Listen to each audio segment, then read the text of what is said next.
Good evening and welcome to Toastmaster Time TV, the show that's got everybody talking. My name is Dr. Michelle Petticola and I'm your host for this edition of Toastmaster Time. Just with any Toastmaster meeting, we have prepared speeches and we evaluate them so that the speakers can get feedback and improve. And for that, we have our very own evaluator, Rose Riskin. Rose, welcome to the show. Can you give us a rundown of what we can expect in the show tonight? Michelle, this is going to be fabulous. I really hope you guys are sitting down, you've got your safety belts on, you are ready to learn, to be entertained, and to have a master class in speaking. I've heard all three of these speakers in the past. They are so well trained, they are so disciplined, so adept, and at the same time they bring their passion, their life experience, and their willingness to share to each of their speeches. So I know we're going to have a fabulous time, and this is one of those you're going to be talking about for a long time. Back to you, Michelle.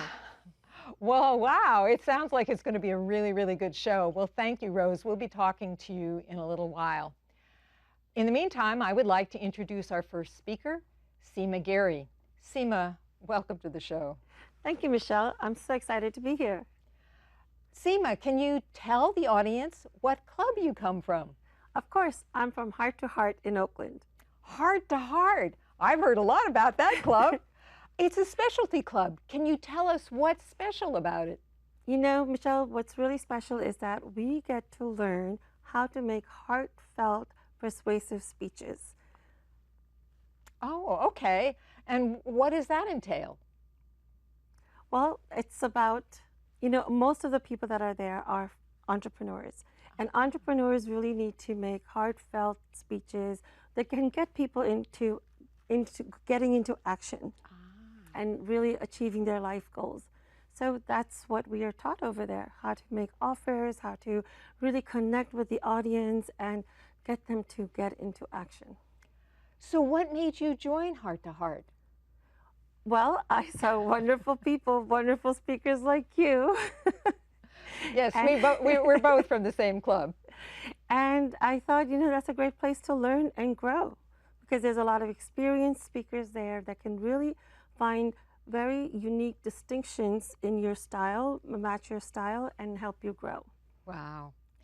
And I understand you're also an area director this year. So what has that taught you about leadership? Delegation.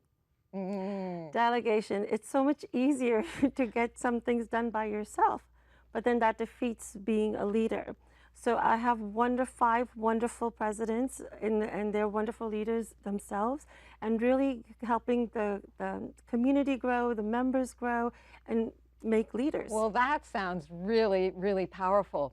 Are you ready to give your speech? I am. Take a moment to get yourself ready and organized, and I will share with the audience what you're speaking about. Seema Giri is giving her speech from Pathways Dynamic Leadership. And her project is connecting with storytelling. Seema Giri, what matters is what you believe. What matters is what you believe. Seema Giri. They say dream big and believe in yourself. I used to think that's just all fluffy language. But let me tell you, it's actually true. 21 years ago, I embarked on a journey of 3 Ds: disappointment, depression, and defeat. Disappointment because it took 6 long years, and the 12th doctor to finally believe me and correctly diagnose me with fibromyalgia and rheumatoid arthritis, a form of autoimmune disease. Depression, because autoimmune is an invisible disease. You look perfectly healthy from the outside, but there's a tsunami going on inside which no one can comprehend. And I started to doubt myself because 11 of my doctors called me a hypochondriac. And defeat because despite being on 25 medications and doing everything possible I could, I became bedridden when I had my son. And all I could hear was my doctor saying to me, "This is your way of life now. You have to live with it." At first, I didn't understand what he was saying, and then when he did, I could not accept that. But what broke me was when I couldn't hold my infant son. I couldn't experience the joys of motherhood. And I could see my whole life flash in front of me where I saw him growing up without me being an integral part of his life. And I began to wonder, will he know me? Will he love me? And that was a really scary thought. On February 14th, 1998, I made the decision. The decision that no matter what, I will not live like this. I will do whatever I can in my power to heal myself and be there for my son.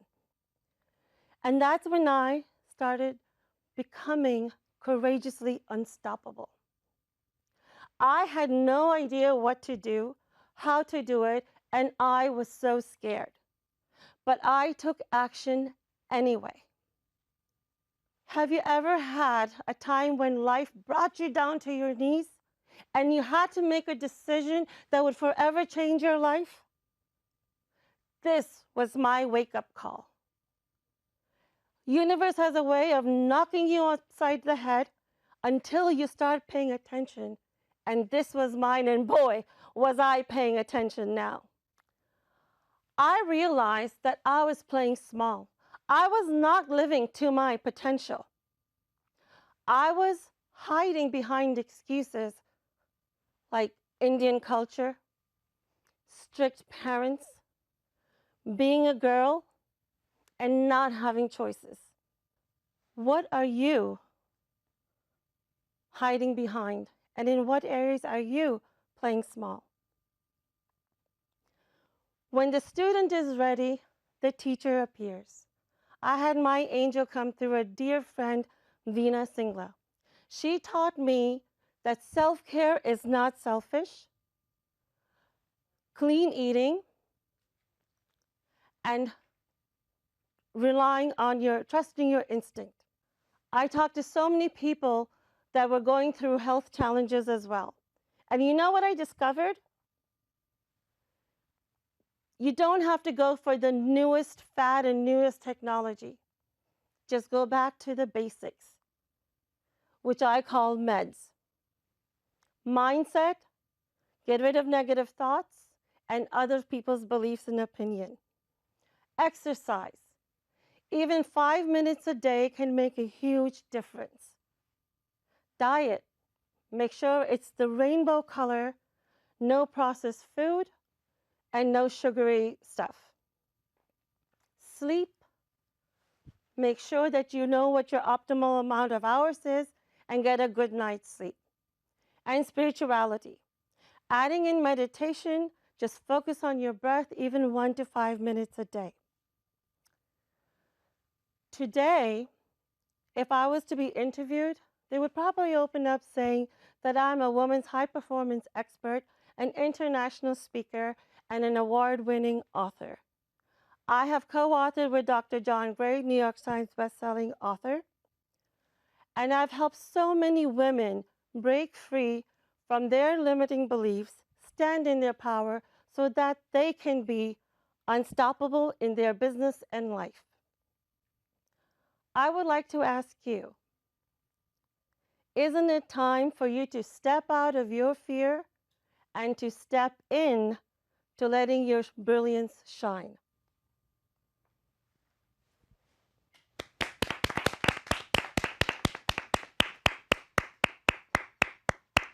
Well, Rose, what do you think about Seema's speech? Michelle, Michelle, a few seconds ago, a few minutes ago, I said this was going to be a master class. That was the first session.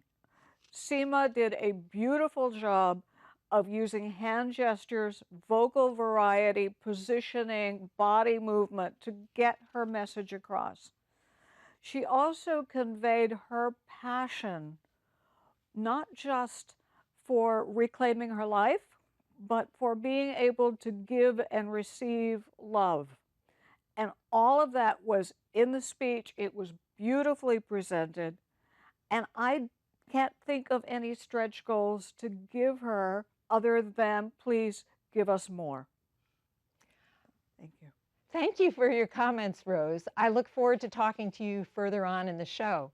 Right now, I would like to introduce our second speaker, Manoj Ramanan. Manoj, welcome to the show. Thank you, Michelle. How are you? I'm good. I think I've seen you here before. Yes, I have been here. Yeah, but I think this is the first time I'm seeing you speak. I'm really looking forward to that. Thank you. Manoj, what club do you come from? I'm part of Pleasanton Community Toastmasters. Aha, and how long have you been with them? I think I've completed about 4.5 years now. Aha, great. And what have you learned? Oh, tons. Mainly it's about just the practice of consistency, taking consistent action and kind of growing yourself, improving your skills. So I understand that you were the director coordinator of the, what is it, Train the Trainer series. Yes. What did you learn from that, and what did you learn about leadership? Oh, it was fascinating to get together a team of folks who are passionate about training the next set of leaders to put together a new curriculum of sorts that can help really build, compelling trainers. It was a great experience. Well, that's great. I'm really looking forward to your speech. While you start to get ready, I'm going to share with the audience what your speech objectives are. Sure. So Manoj is giving a speech from Pathways Presentation Mastery, and he's going to be giving a speech that inspires. Manoj Ramanan, Finding Joy at Work, Finding Joy at Work, Manoj Ramanan. Imagine waking up every single morning feeling excited, alive, and joyful heading to work. If somebody had told me 5 years ago that was even possible, I would have laughed at them at their face.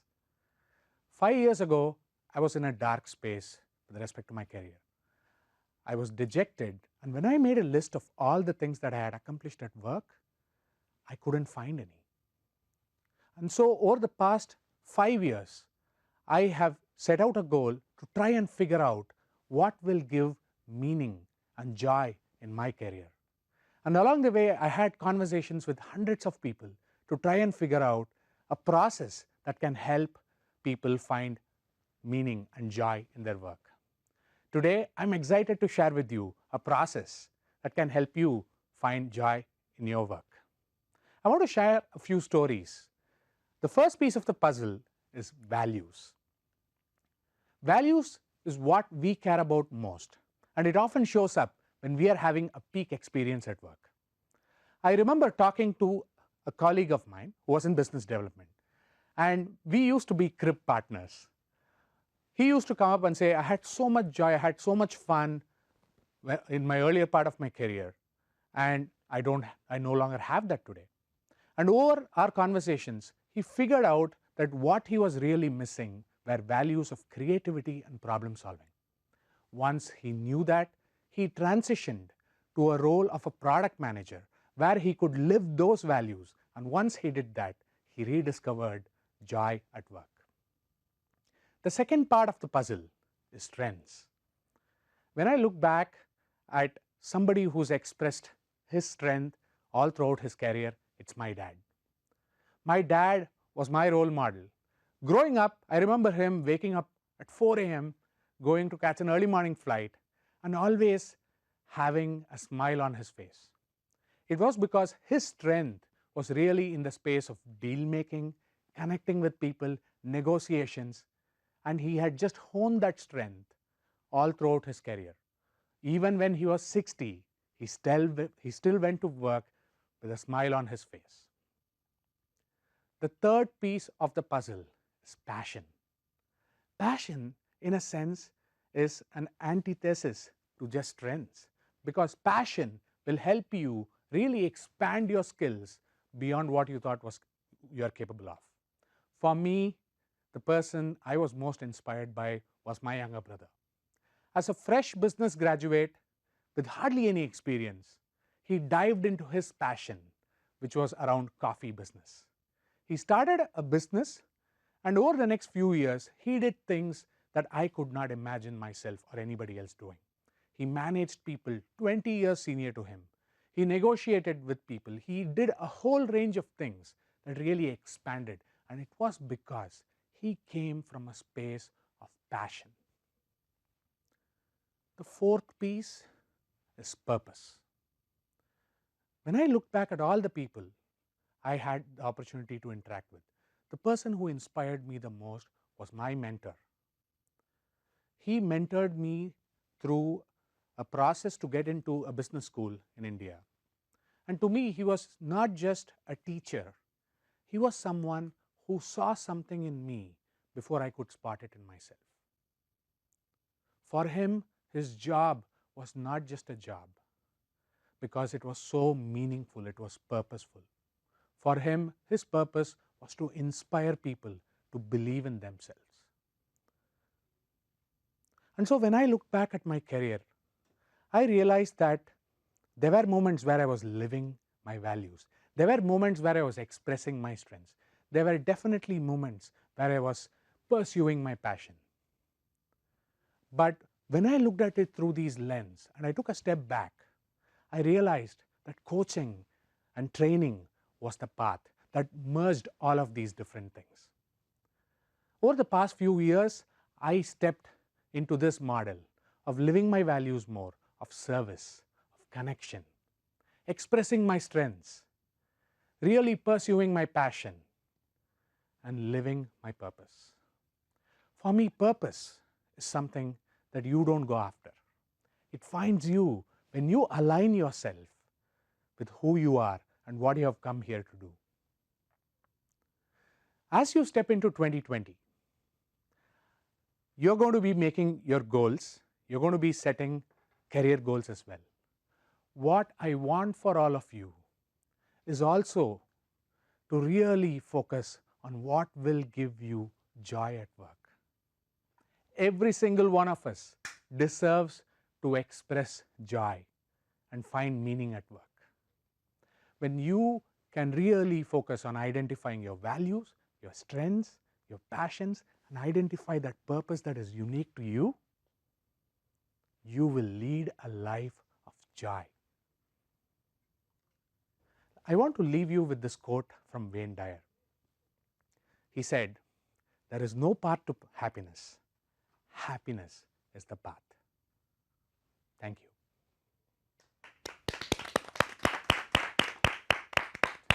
Well, Rose, what do you think about that speech? Wow. I promised you all a masterclass. That was a masterclass not just in speechcraft, but in living, in taking what life gives you as setbacks and turning them into opportunities to grow. What I'd really like to point out with Manoj, who's over there, is two things. One, his hand gestures are really strong. They're very good. They really illuminate the picture that he's trying to give us. The other part is that he's a master at using a pause. A pause is something you do to allow your audience to catch up with you and to think briefly about what you've just said. So I hope that you will all spend some time, watch that speech 3 or 4 times, and enjoy it as much as I did. Thank you. Thank you, Rose. Thank you for your comments. We'll be talking to you later. Right now, I'd like to introduce our third speaker, Phil Covington. Phil, welcome to the show. Hi, Michelle. Hi. Phil, what club do you come from? I am a member of the Speakers Forum in Fremont, California, and Willow Glen Toastmasters in San Jose. Oh, wow, 2 clubs. And how long have you been a Toastmaster? I've been in Toastmasters for 11 years. Wow, that's a long time. And what have you learned from that? How has that improved your life? Being a member of Toastmasters is something that's become a part of me. I'm a better speaker and a more effective leader. But also from Toastmasters, I think I've become a good listener. Wow. And tell me a little bit more about the leadership. I understand that you recently got your Distinguished Toastmasters designation. Yes. A long and hard-fought battle. Became a Distinguished Toastmaster in July of 2019. Very good. Are you ready to give your speech? I am. So take a moment to get yourself ready while I share with the audience your goals and objectives. Thank you. So Phil is giving his speech from Pathways Dynamic Leadership, and his topic or his particular project is Lessons Learned. And the name of his speech is Phil Covington, a Club Uncharted, Phil Covington. Hello. Have you ever thought about starting your very own Toastmasters club? Let me tell you, it's a lot of work. I'd like to share with you my experience.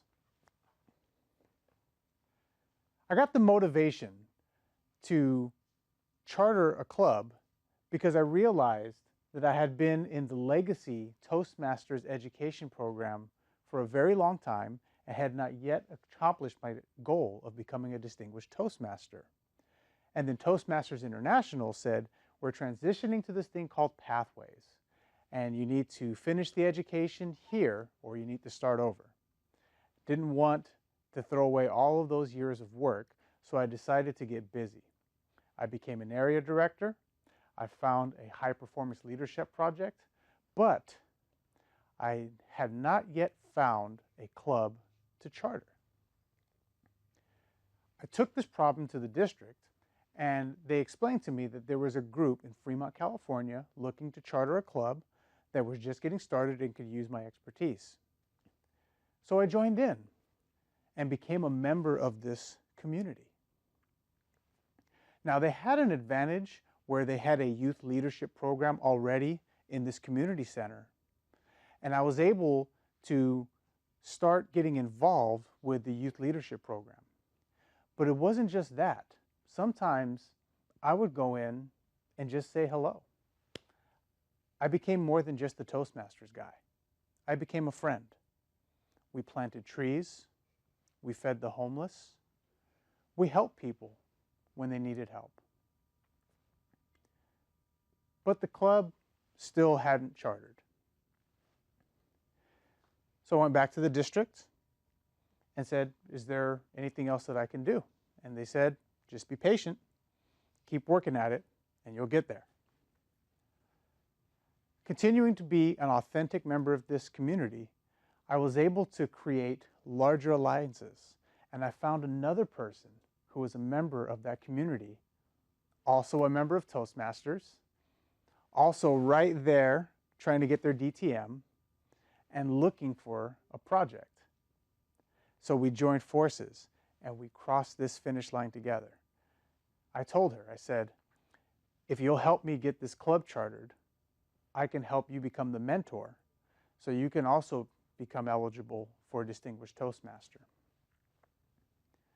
And then we hit a major milestone. We had what we called a teaser meeting. A small limited group from the community center came in to hear a speech from one of the members of another club of mine who fit their demographic. And they were inspired. From there, we scheduled the demo meeting. We had the people that were part of that mini teaser meeting go out to the rest of the community and say, hey, we want to charter a Toastmasters club, and we'd like to have you participate in our demonstration. So I got all dressed up, 3-piece suit, tie, walked in, and in the community center, I see no adults. I see children. And I'm like, what's going on here? One of the little girls ran up to me and said, "Excuse me." I was like, "Yes, little girl." And she was like, "Are you the mayor?" But eventually the adults showed up, and we had our demo meeting, and we got people to sign up. We even installed our first set of officers with that other ally of mine as the club president. You need 20 members to charter a Toastmasters club. We had 35 people in the audience, and we signed up 13. Where did the other members come from? Well, as we started to have club meetings and people saw that it was a real thing, other people got involved. And then we crossed that bridge when some of the wives got some of their husbands and said, "Hey, you need to join this Toastmasters club with me or else." 21 members and a bunch of paperwork later, we went from a club unchartered to a fully chartered Toastmasters club that impacts the community of Fremont, California in a very positive way. So what were the lessons learned from this experience? Be patient. It didn't happen for us right away. It took a little bit of work, but we had to have a lot of patience. It took a lot of work, but we really had to buckle down and focus and understand what our objective was. Get allies. No one person is an island. Get allies. No one person is an island. It takes teamwork to make the dream work. And finally, the lesson that I learned was if you become part of the community and you show your authentic self, people will naturally gravitate to you. And what we were offering was positive, it was inspirational, and it benefited not just them, but everybody that was part of their community. A club unchartered no longer, a distinguished Toastmaster I am, and it's all because of the people that we're able to share this gift of Toastmasters with. Thank you for your attention.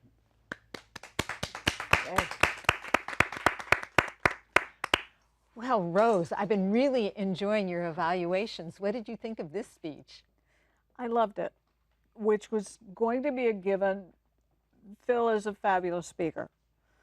But what I also really appreciated it can be very difficult to talk about this kind of a journey and this kind of a process where you're talking about the nuts and bolts of growing any organization or setting up things that are procedural and facing setbacks. Phil did a fabulous job. He personalized it. He brought his own passion and professionalism to the picture. And he took us along not just on hearing his story, but step by step what we can do in our own lives so that we can start organizations or help them grow. And he did it beautifully. It was really great for me to listen to Phil because I'm involved in helping to start a club in Oakland. And of course, it's been several months and it seems like it's taking a long time. And so his advice about patience is really important. So have you ever been in a situation where you've had to start a new organization and get people on board? I have, Michelle, mainly with things around community activism in the town that I live in now, which is San Leandro. So I understand it's daunting, it can be very scary, but it's also one of the most fulfilling things that you can do. Yes, definitely. And is there anything else that you've learned from the speakers tonight? Anything that you're going to take away for your own speeches? Several things. Each of our speakers brought a different level of themselves to their speeches. they know how to give a speech, they know how to structure a speech, they know how to use hand gestures, etc.